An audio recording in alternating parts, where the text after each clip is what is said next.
ਤੁਸੀਂ ਵੇਖਦੇ ਪਿਓ ਆਪਣਾ ਦੇਸ਼ ਪੰਜਾਬ ਟੀਵੀ ਤੇ ਮੈਂ ਤੁਹਾਡਾ ਮੇਜ਼ਬਾਨ ਮੁਹੰਮਦ ਨਦੀਮ ਖਰਲ।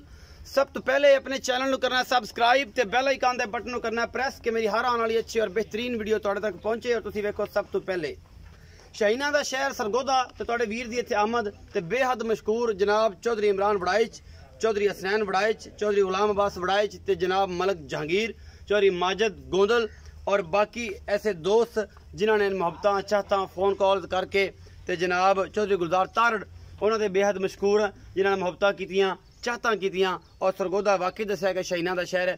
बड़ी मुहब्बत दी, बड़ी चाहत दी, माशाल्लाह बहुत ही अच्छा प्रोटोकॉल मिलया। इत्थे आके मैं लगे ही नहीं कि किसी दूसरे सिटी में फिरदे हैं, किसी दूसरे पाकिस्तान हिस्से च फिरदे हैं, लेकिन अल्लाह का फजल है एवें लग्या जिवें अपने घर फिरदे हैं। चौधरी इमरान वड़ाइच साहब का बेहद मशहूर हाँ, उन्होंने पूरी फैमिली का बेहद मशहूर हाँ जिन्होंने एडा प्यार दिता। मलक जहांगीर साहब की पूरी फैमिली का बेहद मशहूर हाँ कि जिन्होंने इन्नी मुहब्बतां चाहतां दित्तियां और जनाब इस नाचीज़ नूं इन्नी इज्जत दी। अल्लाह पाक उन्होंने जिंदगी विच और कारोबार च बरकतां फरमाए। तो जनाब लैंदे चढ़दे सारियां गल्लां ही होंदियां रहणगियां।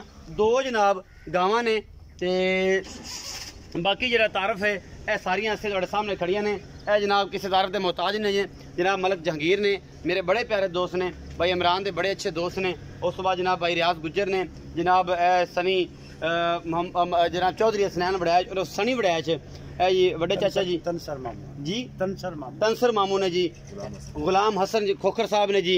तो उस बाद जनाब साढ़े सारे दे बुजुर्ग ने जी, चाचा गुलाम हसन वड़ाइच ने जी।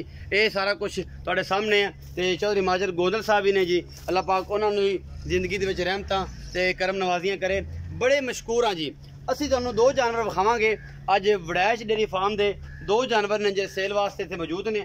वो मालक नाल भी गल्लां सारियां होणगियां चौधरी हसनैन वड़ाइच नाल ते बाकी उन्हां दे तासरात भी लवांगे। बड़ा अच्छा लग्या। यह गां नंबर 1 विखा रहा मेरा कैमरामैन, ये तसल्ली दे विच है इंशाअल्लाह घर दी गां है। ये कोई व्यापारी नहीं है, लैने जेहड़े मुकद्दर ने। ये जिहड़ी है जी मेरी लोकेशन ये सरगोदा है जी और पिंड का नाम की है जी 26 शुमाली है जी सरगोदा दे विच। यह गां फ्रीजन दे विच क्रॉस है। ये दूजा सूआ है या ये पहला सूआ है। ये सारा कुछ अपना देश पंजाब टीवी की जीनत है।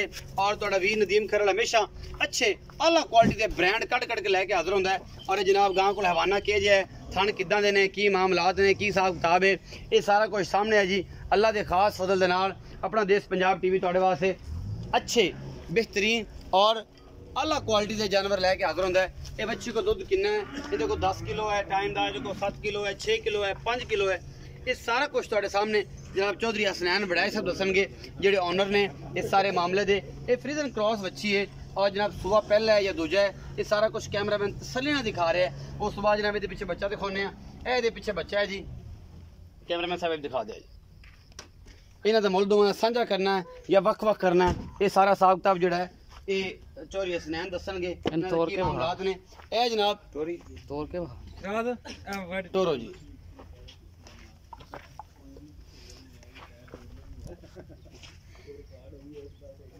जिला सरगोदा जी शाहीना का शहर है। ये पता नहीं सारे थोड़े सामने है जी ये की मामला है की नहीं है।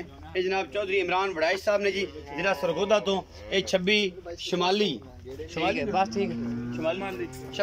जी जिला सरगोदा दे विच ए बाग तो नजर आ रहे होने पिछे। ये सारे बाग जड़े ने ये सरगोदा दी जड़ी है जी निशानदेही करते हैं कि सरगोदा शाहीना का शहर है। यह जी बच्ची है जी दूसरे नंबर ते, ये भी फ्रीजन दे विच क्रॉस है। ये HF है, ये फ्रीजन है, की हिसाब किताब है। ये तकरीबन 8 महीने मुकम्मल ने या 7 महीने मुकम्मल ने, लाई पई हुई है और माशाल्लाह बड़ा खूबसूरत डोके लगे ने थणा दे, सिरों मोहनियां ने, मत्थे उत्ते जनाब दसिया है सफेद निशान है, मुँह 2 दंद है। मलक चौधरी हसनैन साहब के कहण ते ये जनाब मुँह 2 दंद है और अजे तक ये सूंदी नहीं, कोई 15 दिन 20 दिन महीना। एक ही हिसाब किताब है। चौधरी हसनैन वड़ाइच दसणगे सारियां गल्लां। मूँह की सहू सीर 2 दंद है जी, क्लीयर ही करता। गुस्से च आ गया वड़ाइच, ते वड़ाइच ने गुस्से च आके सारी गल दिखाती। तो आप पुछ लेना भरा नूं कि भरावा आ जा इन्हां दा की हिसाब किताब है। पहले तो नंबर बोलने हैं, इहदा इलाका जिला तहसील पुछने हैं, उस बाद जनाब इहदा नंबर दस के तो जनाब आप ले लेनी इजाजत, क्योंकि आप काफ़ी सफ़र करके इत्थे पहुंचे हैं अपनी पूरा टीम और पूरा वर्क लैके। जनाब इन्हां दी बड़ी मेहरबानी। फिर special thank you Chaudhry Imran Waraich Spain और जनाब उन्होंने दोस्त मुड़ रांझा वाले सारे बेलियां का बेहद शुक्रगुजार हाँ। ते आओ खान सरकार मेरे को मैं बिस्मिल्लाह करा। अस्सलाम वालेकुम जी। वालेकुम अस्सलाम। जनाब एक तो तुहाडे बेहद मशहूर हैं, तुसीं सानूं इन्नी इज्जत बख्शी और ये भरावां दी मुहब्बत है, ये चाहत है। मैं नहीं लम्मियां पिंगा पानियां, क्योंकि जिहड़ी ये चाहत होंदी है ना वो बंदे दे शख्सियत तो पता लग जाता। बिल्कुल ठीक है। बाकी जनाब इत्थे मैं इत्थे आया तो मैनू ए होया तो मैनू इन्हें ए कीता तो मैनू इन्होंने बकरा खुआया तो मैनू ए फलां कीता, ये गल्लां जिहड़ियां ने ना मतलब मुनासिब नहीं। ते इज्जत जिहड़ी है वो बिरा जिहड़ा होवे ना प्यार नाल रोटी दे दे ना ते चाहत नाल मिल लवे ते पिछों गिला ना करे ते चस्ता होंदी इंजी गल। ते ए चौथ साहब ये दसना है पूरा जिला तहसील पिंड जगह अपना नंबर ते गांवां दे बारे पूरी लोकेशन ते मोहल्ले नाल साझा करना है ते जनाब अगली गल्लां तुसीं समझ दियो। 26 शमाली तहसील पलवाल जिला सरगोदा जी। मोबाइल नंबर है मेरा 0340 55 70 224 0340 55 70 224 इन्हां दा नंबर है। ये जनाब व्हाट्सएप इहदे ते चलदा है। चौधरी हसनैन वड़ैच इन्हां दा नाम है।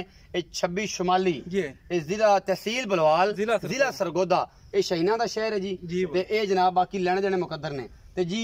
ये जी पहले गांव खाई है जनाब चौधरी हसनैन वड़ैच साहब, इनका की हिसाब किताब है, किन्ने दिन दी सूई है, दुध किन्ना कर रही है और दोवां दा मुल इकट्ठा करना है या वख-वख करना है? वख-वख ही करने आ दोवां दा। ते जेड़ी गां सूई है और थल्ले पक्का 20 लीटर दुध चुवा के देओगे? मैं पैना कोई भरावे हफ्ता रवे चुवा के देआंगे। गडवियां मार के गडवियां मार के ओदे ते कंडे ते तोले गडवियां मारे हफ्ता पूरा रवे साडे को गां चोक जाए। अच्छा 20 लीटर दुध है। पिछे सूई किने दिंदी? सूई अज हो गए 10 तो 12 दिन। 10 तो 12 दिन। ओदा की मुल कर दियो? ओदा मुल पे करने 2,60,000। 2,60,000 कोई लाड प्यार जी को पर आया तो थोड़ा लाड प्यार हो जाएगा। जी बच्ची है ए वखाई ये किन्ने दिन लेंदी है? 2 दंद जेडी है और इनका की हिसाब किताब है? सुंदी कदों है? इनका की डिमांड है? ये तकरीबन 1 महीना के लेंदी जे। मुंह च 2 दंद जी ते बकाया इदा मुल जे 1,90,000 रुपए। 1,90,000 ए को लाड प्यार हो जाएगा जी को पर आया थोड़ी बहुत हो जाएगी, किराए मुजब हो जाएगी जी हो जाएगी। असि फिर शुक्रगुजार हैं जनाब वड़ैच बरादरान दा, मलक बरादरान दा और बाकी सारे दोस्तां दा जिन्हां एडा मुहब्बत प्यार दिता और पूरे सरगोदा दा और पूरी मंडी बहाउद्दीन दा जिन्होंने एडे लाडा नाल ते प्यारा नाल सानू सद्या और जनाब पूरी गोंदल बरादरी दा जिन्होंने एडियां मुहब्बतां दित्तियां और ये सारा कुछ अपना देश पंजाब टीवी के थ्रू और इन्होंने सारा तुहाडे सामने असीं लैके हाजिर होए और दस्सिया इन लोगों के बारे। बहुत अच्छे लोग ने मंडी बहाउद्दीन दे, तहसील मलकवाल दे और सरगोदा दे, फिर शाहीने ने और तुहानूं पता ही है। तो बाकी रह गया बलवाल, अज लग जाना साडा चक्कर इंशाल्लाह उत्थे दा भी। तो इंशाल्लाह मज़ा आ जाएगा। अपना बहुत सारा ख्याल रखना है। वीडियो अच्छी लगे लाइक शेयर तो कमेंट जरूर करना है। भरा नूं दिओ इजाजत, मिलांगे अच्छे और बेहतरीन वीडियो नाल। अल्लाह निगहबान।